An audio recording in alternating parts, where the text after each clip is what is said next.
દર્શક મિત્રો, હું છું પરમાર અનિશા. તમે જોઈ રહ્યા છો લોક સામના ન્યૂઝ.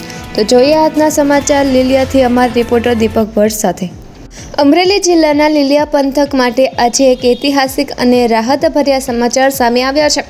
વર્ષોથી રેલવે ફાટકના કારણે લોકો જે મુશ્કેલીઓ ભોગવી રહ્યા હતા તેને હવે કાયમી ઉકેલ આવવા જઈ રહ્યો છે. લીલિયા ફાટક નંબર 41C અને 42B પર અંદાજે 23 કરોડ 23 લાખના ખર્ચે 2 આધુનિક અંડરપાસ બનાવવાની મંજૂરી આપવામાં આવી છે.